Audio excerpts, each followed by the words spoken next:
Good morning, class. I will complete the lecture on Chapter 5. And the title of the pretrial process. We'll pick up on page 171, discussing pretrial motions. I encourage you to have paper and pen to take notes, your textbook to follow along, and I'll go ahead and complete the remainder of the Chapter 5 in your textbook. Pretrial motions.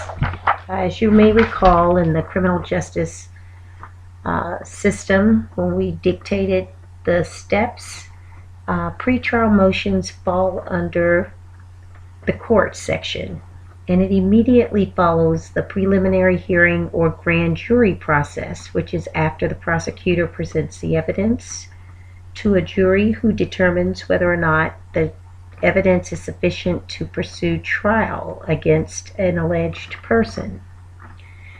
Then, following that determination, we have discovery, the exchange of evidence between the attorneys, defense counsel, and the prosecutor's office. And after they review what each other have as evidence, they start to build their case. And the next step in our criminal justice system following discovery is pretrial motions.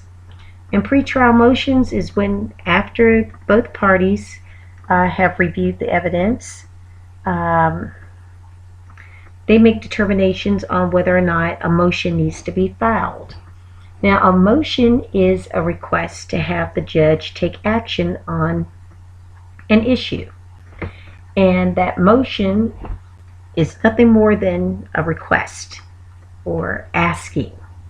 And a judge can either rules on that motion to order it or deny it.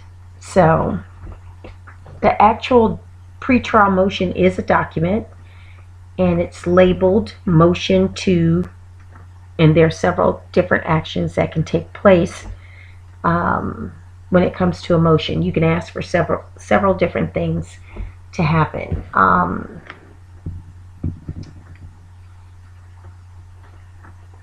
There's the first motion that we'll discuss is the motion to dismiss.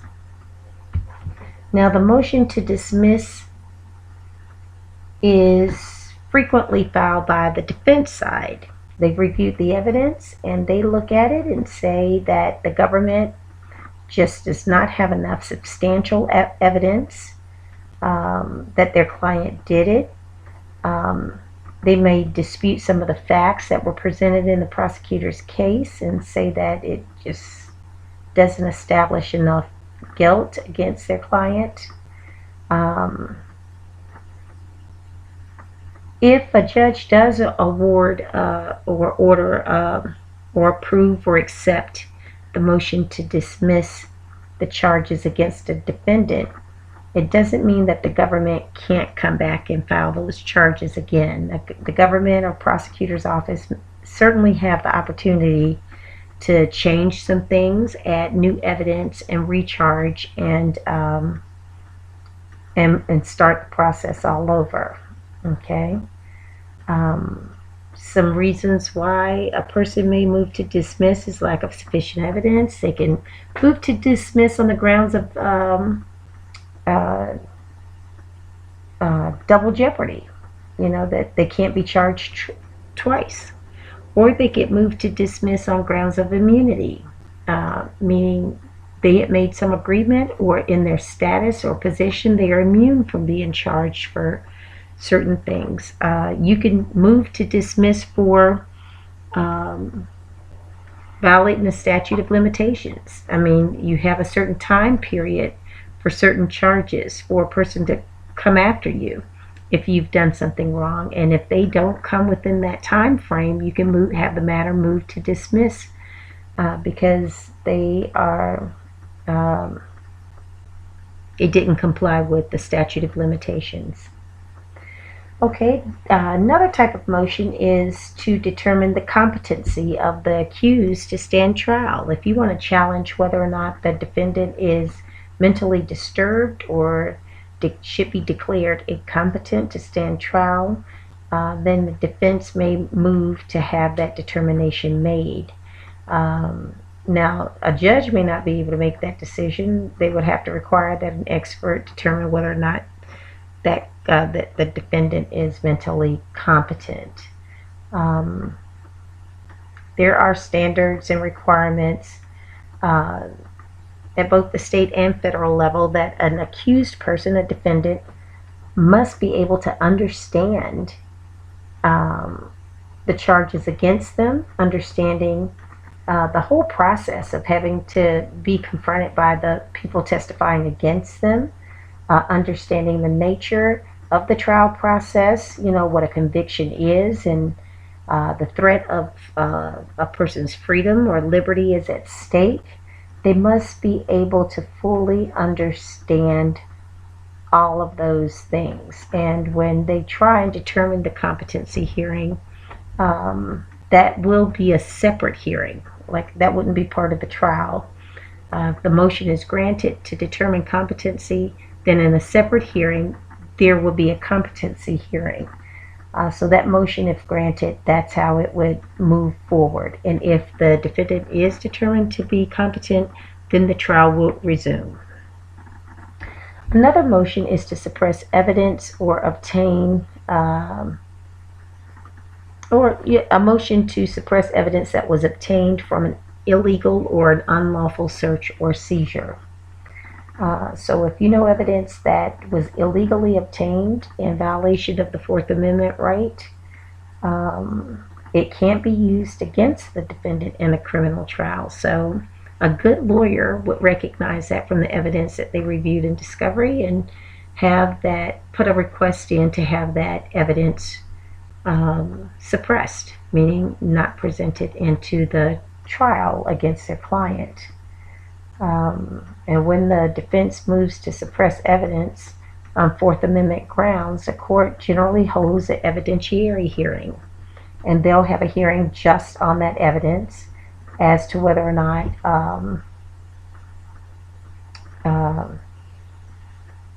that evidence should be suppressed. Let's see here.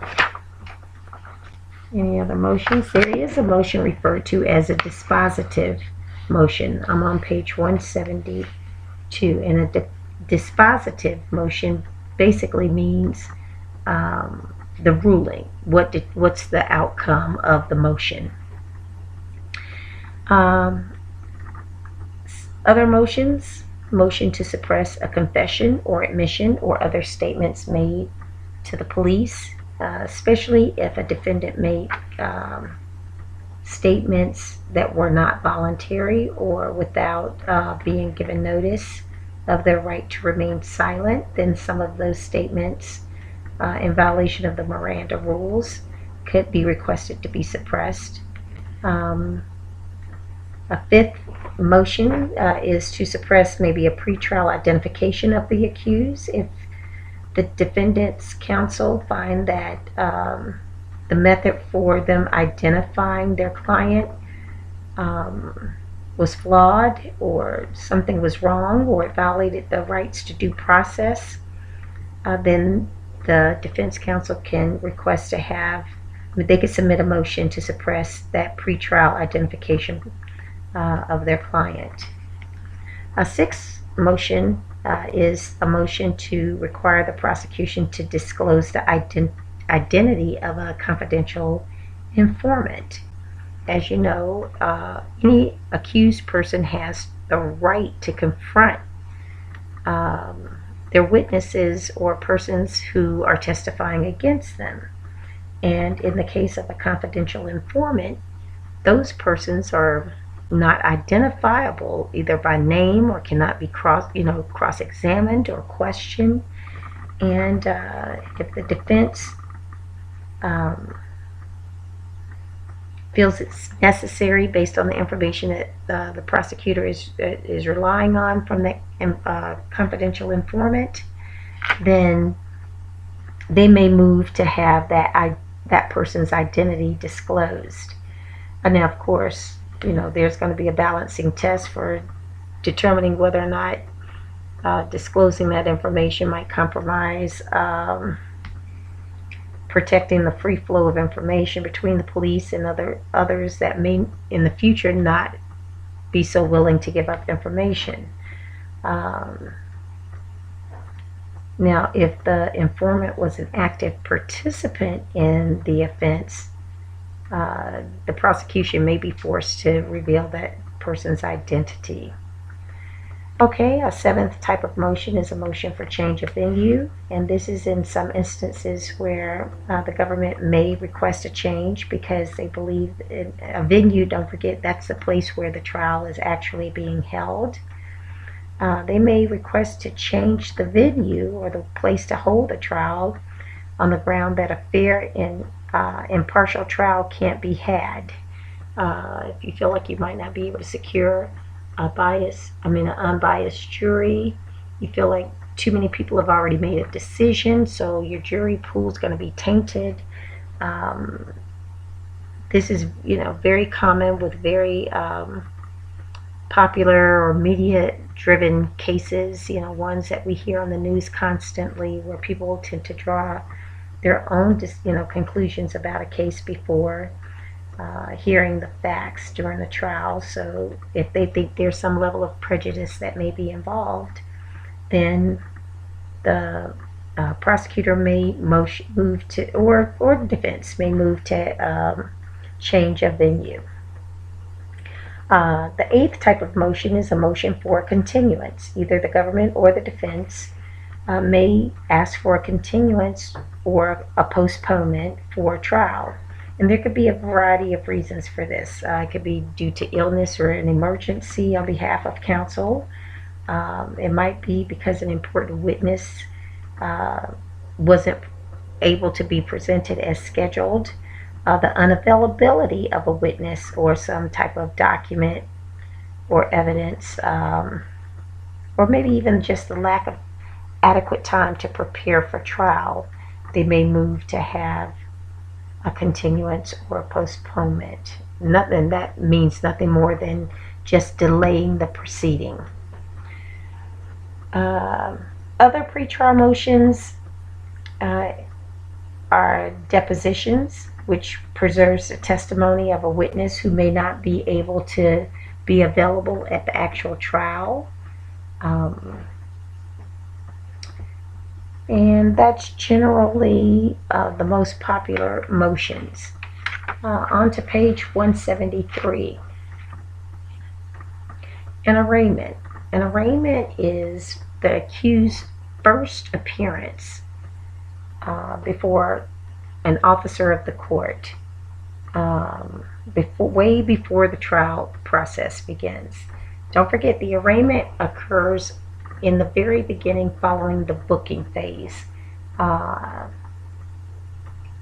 while they're in the custody of law enforcement, while an accused is still in the custody of law enforcement. At the arraignment, the accused must enter a plea, guilty, not guilty, no contest. If they enter a not guilty, then a trial date is set. If they enter a guilty plea, then no trial is necessary. Okay? Guilt is simply a way of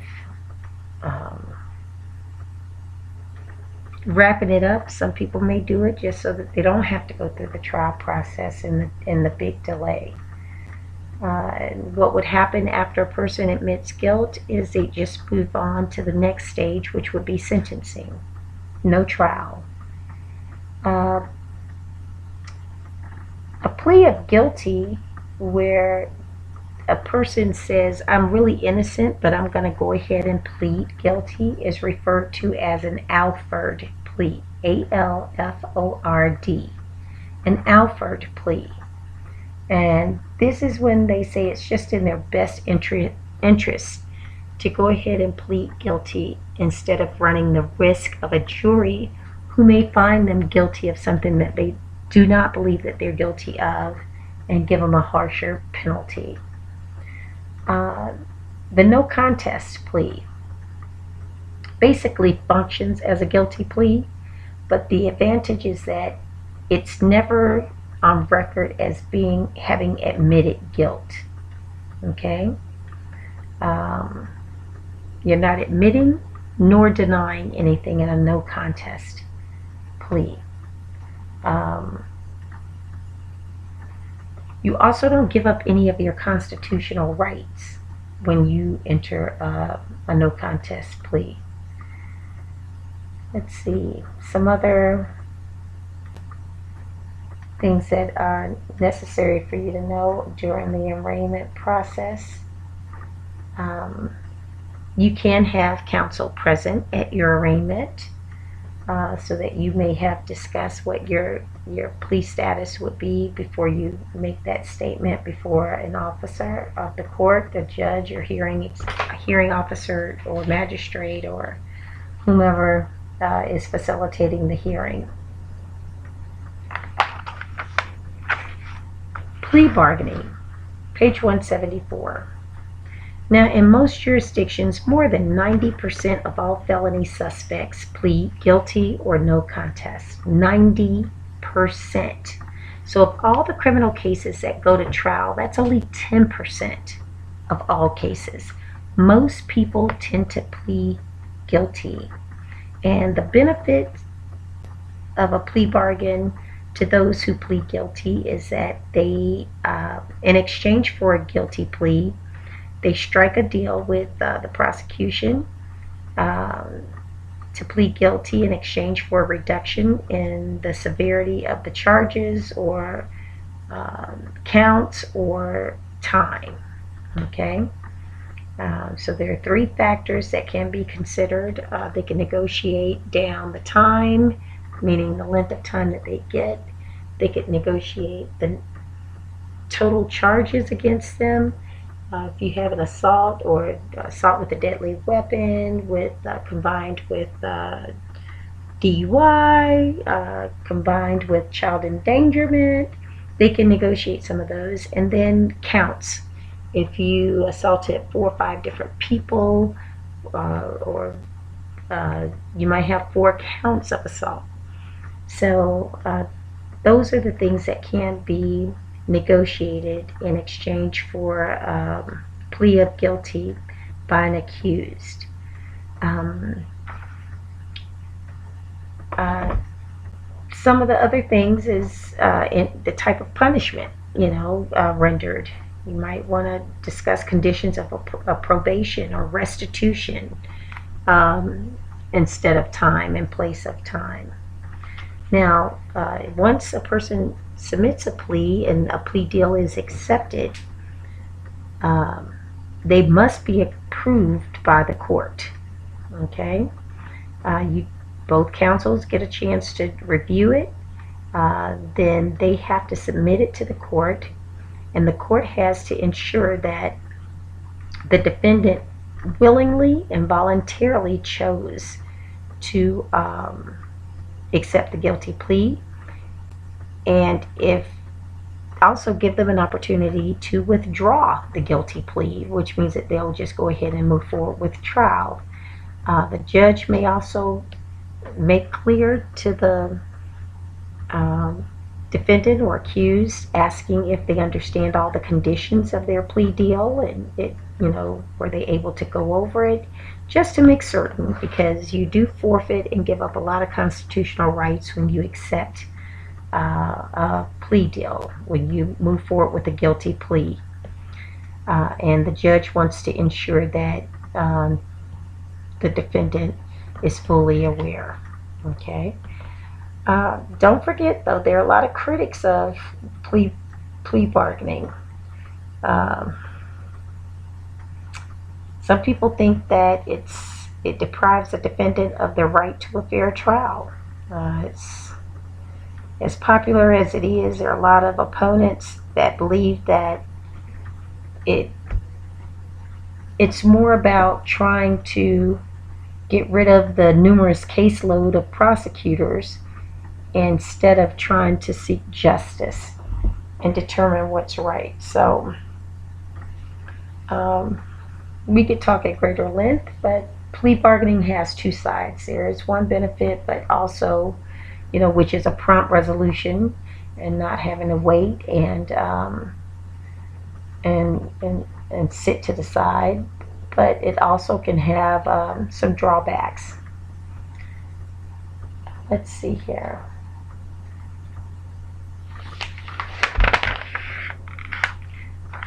Page 176, availability of compulsory process.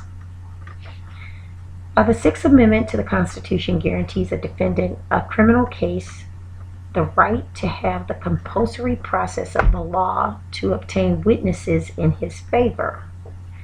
Now, the compulsory process is basically the subpoena power. A subpoena requests or demands either a document be presented or a person to be presented to court. So this compulsory process under the Sixth Amendment protects a defendant to obtain witnesses in their favor. So if I know someone who has information that could help my case, then the compulsory process used by way of a subpoena, which is a formal written demand available at the federal and state levels.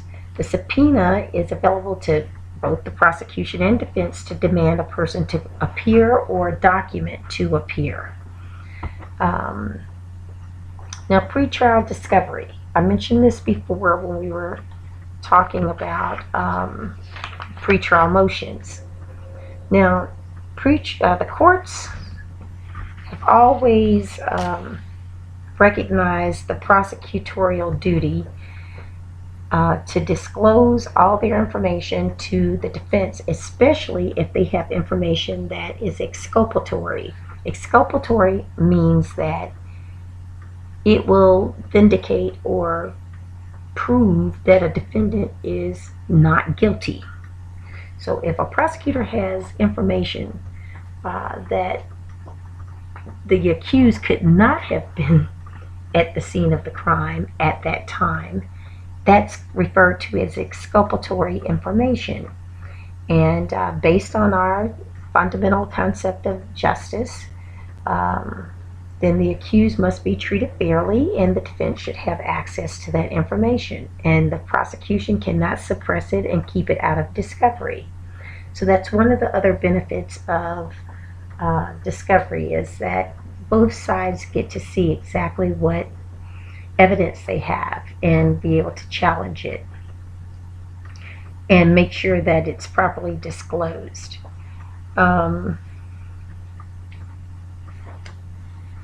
Pretrial discovery in the federal courts works similarly. I will not talk about the Jinx Act. It is something I wouldn't test you on, so I won't go over discovery in the federal courts, as it functions a little separate and has case law that's more specific to its jurisdiction. Let's wrap up with the right to a speedy trial on page 178.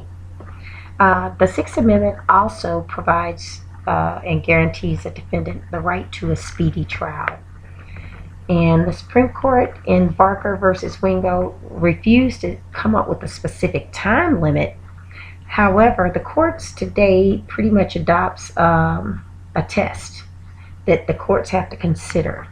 One, when they're trying to determine if the time was unreasonable, they look at the length of the delay, the reasons for the delay, and the defendant's assertion of their right and what prejudice is imposed on the defendant. So, one, they have to look at how long have they been held without a trial. Two, why were they held that long without a trial?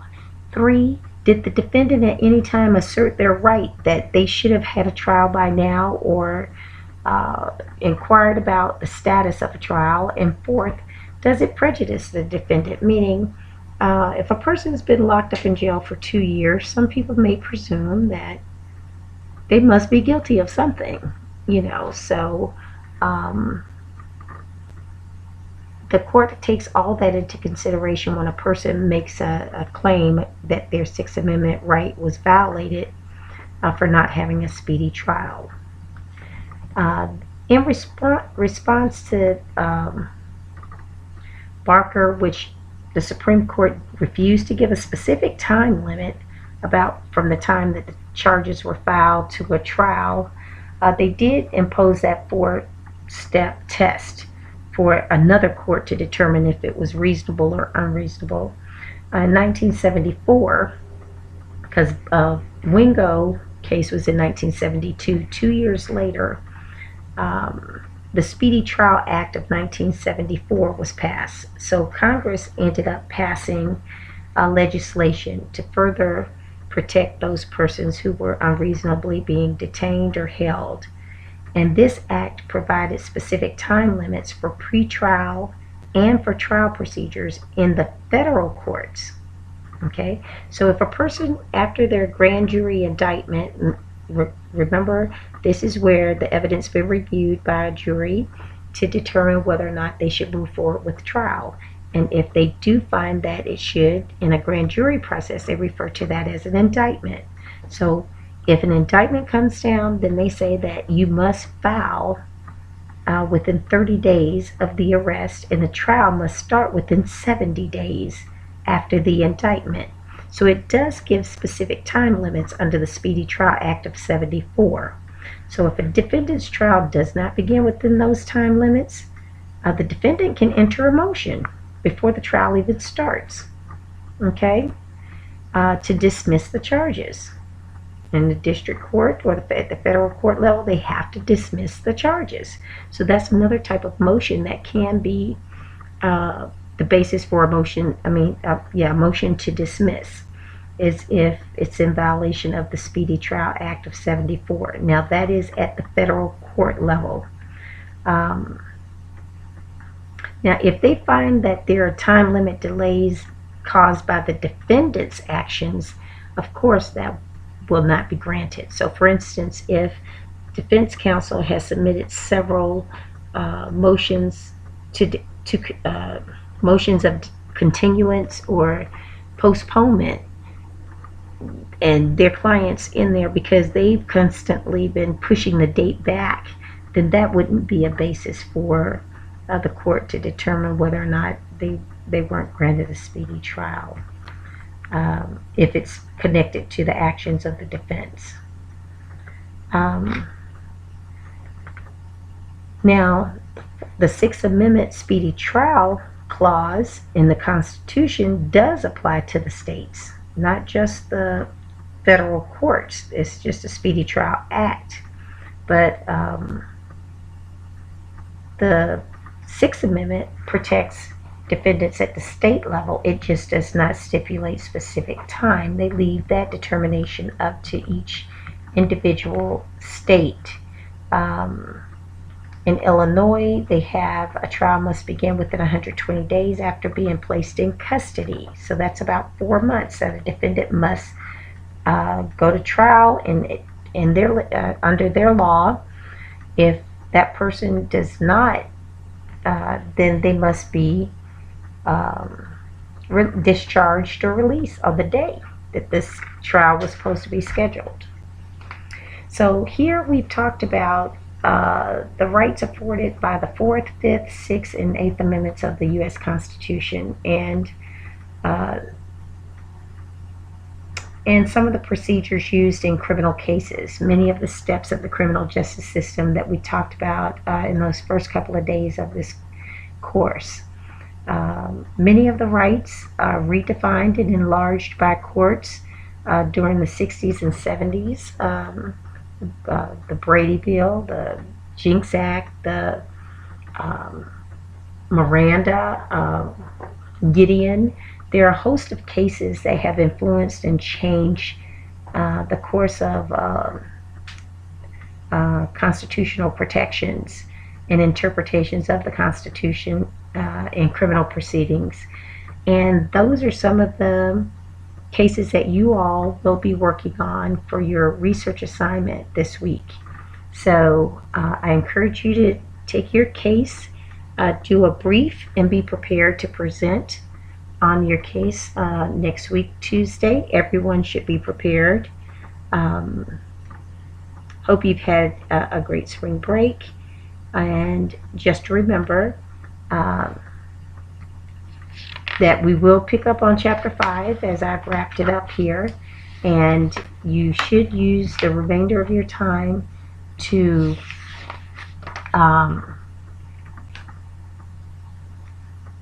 go over everything in Chapter 5. Continue to work on your case brief. And I would also like to give you your assignment, since we're not going to be on ground for class, and that is answering the questions to 1 through 12 at the end of Chapter 5. So if you could do those things, we'll meet back up next week, and I look forward to seeing you. Thank you.